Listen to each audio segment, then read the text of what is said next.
Hello మిమ్మల్నే yo-yo TV app download చేసుకున్నారా? ఇంకా లేదా? మీ యాప్ స్టోర్ కి వెళ్ళి వెంటనే డౌన్లోడ్ చేసుకోండి. రాబోయే ఎన్నికల సమరానికి తమ సైన్యాన్ని అన్ని హంగులతో తెలుగుదేశం సిద్ధం చేయబోతోంది. ప్రతి జిల్లాలోనూ ఇప్పటి నుంచే కొందరికి పూర్తి స్థాయి రాజకీయ శిక్షణ ఇస్తున్నారు. అన్ని అంశాలపై అవగాహన కలిగేలా సమాయత్తపరుస్తున్నారు. ఈ పరిజ్ఞానంతోనే క్షేత్ర స్థాయికి వెళ్లి ప్రజలకు వివరించడం, వారి మద్దతు పార్టీకి దక్కేలా చూడటం వీరి ప్రధాన విధి. అందుకోసమే పార్టీకి భారమైన ఏమాత్రం సంశయించకుండా శిక్షణ తరగతులకు గట్టి రూపు తెచ్చింది. దీనికి అనేక మార్గదర్శక సూత్రాలను జారీ చేయగలిగింది. వీటి పరిధికి లోబడే గుర్తించిన కార్యకర్తలకు శిక్షణ ఉంటుంది. వాస్తవానికి వచ్చే ఎన్నికల్లో ప్రతి 1000 మంది ఓటర్లకు ఒక కన్వీనర్ ను నియమించారు. ఆయన కింద ప్రతి 100 మంది ఓటర్లకు ఒక సేవామిత్రను ఏర్పాటు చేశారు. అంటే ఒక కన్వీనర్ పరిధిలో 10 మంది సేవామిత్రులు తగ్గకుండా కార్యరంగంలోకి దూకుతారన్నమాట. ఒక వ్యూహం ప్రకారం క్రమశిక్షణ, పట్టుదలతో కూడిన కేడర్ ని నియోజకవర్గాల వారీగా ఎంపిక చేయడంలో తెలుగుదేశం సరైన కసరత్తు నిర్వహించినట్టు సమాచారం.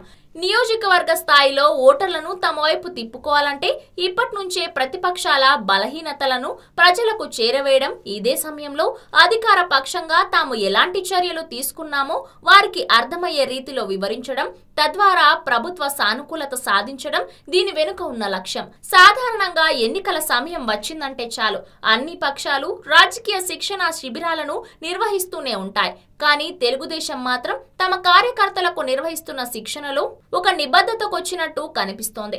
సమాచారం వారికి చేరువ చేయడం, ఇదే క్రమంలో క్షేత్రస్థాయి సమాచారాన్ని సకాలంలో పార్టీ రాబట్టడం, పార్టీకి సానుకూలత శాతాన్ని పెంచడానికి ఎక్కడా వెనుకంజు వేయడం లేదు. పార్టీ శిక్షణ శిబిరాలకు హాజరయ్యే కన్వీనర్లకు బీజేపీతో అప్పట్లో ఎందుకు పొత్తు పెట్టుకున్నాం, ఏ కారణాలతో తాజాగా విడిపోవాల్సి వచ్చింది అనే అంశాన్ని అర్థమయ్యే రీతిలో కన్వీనర్ల చెవికెక్కేలా జాగ్రత్త పడుతున్నారు. క్షేత్రస్థాయిలో పార్టీ పరిస్థితుల గురించి వివరించడానికి వెళ్తే ఆ వైపు నుంచి మీ పార్టీ జనసేనతో ఎందుకు దూరంగా ఉండాల్సి వచ్చిందనే ప్రశ్న ఎదురైతే ఎలా బదులివ్వాలో కూడా కేడర్ కు శిక్షణ ఇస్తున్నారు.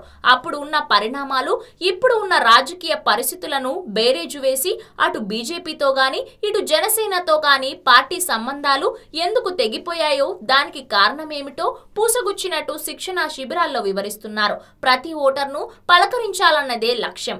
వచ్చే ఎన్నికల్లో పార్టీ తిరిగి అధికారంలోకి రావడానికి ప్రదర్శించాల్సిన సున్నితత్వాన్ని ఇప్పటి నుంచే కేడర్ కు శిక్షణ రూపంలో చెంతకు చేరుస్తున్నారు. తెలుగుదేశం ఈ విషయంలో ముందు చూపుతోనే వ్యవహరిస్తుంది. ప్రతి 100 మంది ఓటర్లకు సేవా మిత్రులను నియమించారు.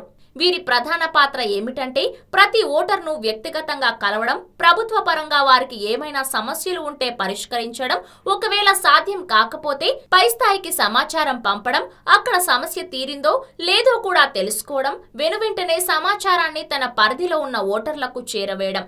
ప్రతి నియోజకవర్గానికి కన్వీనర్లకు శిక్షణ ఇచ్చినట్టే ప్రతి 100 మంది బాధ్యతలను భుజానకెత్తుకున్న సేవా మిత్రులకు శిక్షణ ఇవ్వబోతున్నారు.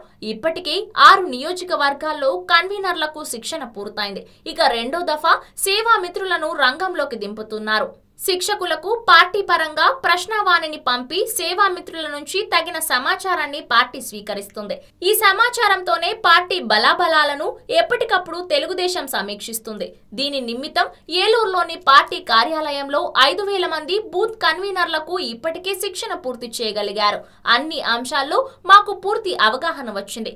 అంతలా సమాచారం మాకు వివరించడంలోనే ఉంది. మేము కలిసే ప్రతి ఓటరుకు అర్థమయ్యేలా తాజా పరిస్థితులను వారి దృష్టికి తేవడానికి వీలు పడినట్టుగా భావిస్తున్నామని శిక్షణ పూర్తి చేసిన కన్వీనర్లు చెబుతున్నారు. మొదటి నుంచి తెలుగుదేశం పార్టీ క్రమశిక్షణ కలిగిన పార్టీ. ఇప్పుడు కన్వీనర్లు సేవామిత్రులకు పార్టీ పరంగా క్రమశిక్షణతోనే శిక్షణ ఇస్తున్నాం. అన్ని అంశాల్లో వారికి అవగాహన పెంచుతున్నాం. దీనికి పార్టీ పరంగా ఒక యంత్రాంగం ఉంది. పర్యవేక్షించే నాయకులు ఉన్నారు. రాష్ట్రంలో మరే పార్టీకి లేనంతగా క్షణాల్లో స్పందించే కార్యకర్తలు ఉన్నారు. వారిని నడిపించే నాయకులు ఉన్నారని టీడీపీ పార్టీ కార్యాలయ సమన్వయ కార్యదర్శి పాలి ప్రసాద్ చెప్పారు.